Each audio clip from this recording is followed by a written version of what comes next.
अब हम महाकवि भूषण के पदों की व्याख्या पढ़ेंगे। हमारी पाठ्य पुस्तक में संकलित जो प्रथम पद है वह शिवाजी शौर्य से चयनित अंश है और जो प्रारंभ के पद हैं उनमें कवि ने शिवाजी के अपूर्व शौर्य, उनकी वीरता, उनके साहस का गुणानुवाद किया है और उनका बखान किया है। पहला पद देखिए। देखत ऊंचाई उघरत पाग सूधी राह, द्योसहु में चढ़े ते जो साहस निकेत हैं। शिवाजी हुकुम तेरो पाए पैदलन, सलहेरी परनालो ते वे जीते जनु खेत हैं। सावन भादो को भारी कुहू की अंधियारी चढ़ी, दुग्ग पर जात मावली दल सचेत हैं। भूषण भनत ताकि बात मैं विचारी, तेरे परताप रवि की उजियारी गढ़ लेत है। इसमें कवि ने शिवाजी के सेनापतित्व व उनकी नेतृत्व क्षमता की विशेषताएं बताई है और साथ ही उनके प्रेरणास्पद प्रभाव का सुंदर चित्रण किया है। शिवाजी की वीरता का गान करते हुए कवि कहते हैं कि देखत ऊंचाई उघरत पाग, जिन ऊंचे ऊंचे किलों की ऊंचाई को देखने मात्र से सिर की पगड़ी उघड़ जाती है, गिर जाती है। अर्थात यदि हम कोई बहुत ऊंची चीज़ होती है और उसको सिर उठाकर ज़्यादा ऊंचा सिर करके मुंह करके देखते हैं तो सिर पर जो चीज़ रखी है जैसे पगड़ी है या टोपी है वह उतर कर पीछे गिर सकती है।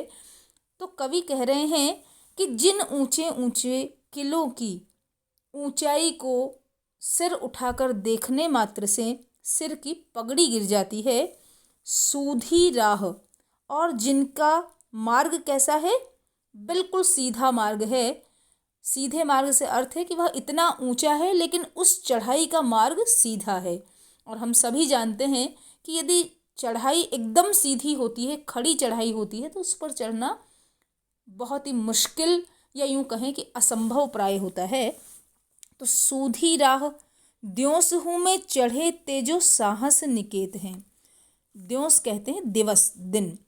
दिन में भी उस सीधी चढ़ाई पर चढ़े वही व्यक्ति चढ़ सकता है जो साहस निकेत, निकेत कहते हैं घर को, आगार को, जो अपूर्व साहसी है, जो साहस का आगार है, जो अत्यधिक वीर है, वही उस पर, उस सीधे मार्ग पर, उस सीधी चढ़ाई पर चढ़ सकता है। और कब चढ़ सकता है? दिन में। अर्थात दिन में भी उस सीधी चढ़ाई पर चढ़ने का साहस वही जुटा सकता है जो कि अत्यधिक साहसी है, अत्यधिक वीर है।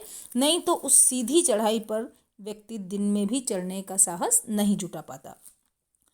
शिवाजी हुकुम तेरो पाए पैदलन, लेकिन हे सेनापति शिवाजी, हुकुम तेरो, तेरी आज्ञा मात्र से पाए पैदलन, पैदल चलने वाले जो सिपाही हैं, 4 तरह की सेना रहती है, चतुरंगिणी सेना, पैदल, रथ, हाथी और घोड़े।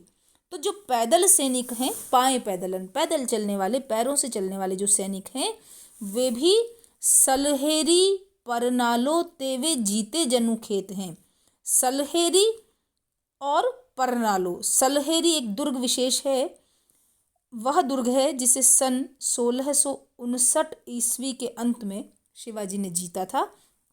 तो सलहेरी दुर्ग और परनालो, परनालो दुर्ग का नाम भी हो सकता है, और परनाला बड़े बड़े नाले जहाँ जिसके बीच में पड़े हुए हैं, उन दुर्गों को भी वे जीते, वे सैनिक, वे पैदल सिपाही इस प्रकार जीत लेते हैं। जनु खेत है, मानो वह कोई समतल क्षेत्र हो, समतल जमीन हो, समतल खेत हो।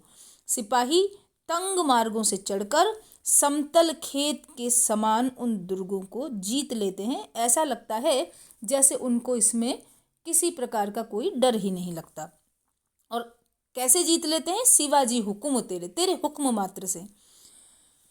सावन भादो की भारी कुहू की अंधियारी चढ़ी, दुग्ग पर जात मावली दल सचेत है। इतना ही नहीं, सावन और भाद्रपद मास की भारी कुहू, कुहू कहते हैं अमावस्या को, और भारी शब्द इसलिए लगाया है कि श्रावण और भाद्रपद मास में अंधेरा और गहरा जाता है। इसका कारण है कि घने बादल रहते हैं और उन बादलों में चंद्रमा का प्रकाश भी नहीं दिखता, और जब अमावस्या की रात है तो चंद्रमा निकलता ही नहीं है, और बादलों से काले बादल अटे हुए होने के कारण मार्ग बिल्कुल नहीं दिखता।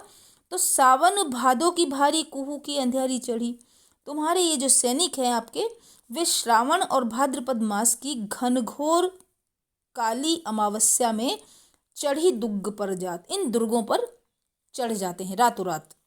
मावली दल सचेत है, मावली दल शिवाजी के पैदल जो सैनिक थे उनके दल को मावली दल कहा जाता है। सचेत, लेकिन ऐसे ही नहीं चढ़ते, सचेत होकर सतर्कता पूर्वक सजगता से आपके जो सैनिक हैं, जो कि बहुत ही साहसी है, वीर हैं, वे श्रावण भाद्रपद मास की घनघोर अमावस्या के अंधेरे में भी इन दुर्गों पर सतर्कता पूर्वक सजगता से चैतन्य होकर, चूंकि जब चढ़ाई की जाती है तो चैतन्य होना और सजग होना बहुत जरूरी है। यदि सेना सजग नहीं होती तो दुश्मन उन्हें घेर कर खत्म कर सकते हैं। इसलिए सचेत शब्द बहुत ही सार्थक है, साभिप्राय है कि वे सैनिक कैसे जाते हैं, सतर्कता पूर्वक जाते हैं, सजगता से जाते हैं, चैतन्य होकर जाते हैं। भूषण भनत, भूषण कवि भनत यानी कहते हैं ताकि बात में विचारी, उन सैनिकों के इस वैशिष्ट्य पर, उनकी यह जो विशिष्टता है कि वे अंधकार में भी सचेत होकर सजग होकर चले जाते हैं, तो जब इस वैशिष्ट्य पर मैंने विचार किया तो तेरे परताप रवि की उजियारी गढ़ लेते हैं, तो मुझे समझ में आ गया कि वे सैनिक अंधकार में भी तेरे प्रताप रवि, तेरे ही प्रताप रूपी सूर्य के उजियारी यानी प्रकाश में गढ़ लेते हैं, उन गढ़ों को आसानी से जीत लेते हैं। भूषण कवि कहते हैं कि उन सैनिकों के इस वैशिष्ट्य पर, इस खूबी पर, उनकी इस साहसिक विशेषता पर विचार करके मुझे ऐसा लगता है कि वे सैनिक, हे शिवाजी, तेरे ही प्रताप रूपी सूर्य के प्रकाश का सहारा पाकर गढ़ जीत लेते हैं, उसमें आसानी से प्रवेश पा लेते हैं, अंधकार में ही उन ऊंची ऊंची चढ़ाइयों पर चढ़ जाते हैं। और यह किस बात का प्रताप है? तेरे प्रताप रवि के कारण, तेरी प्रेरणा के कारण, या तुम्हारे प्रताप का स्मरण करके वे अंधकार में भी अपने प्राणपण लगा देते हैं, अपने प्राणों से खेल जाते हैं, प्राणों की बाजी लगा देते हैं। कवि ने प्रस्तुत पद में वीरता की सुंदर अभिव्यक्ति की है। उत्साह नामक संचारी भाव पूरे पद में है।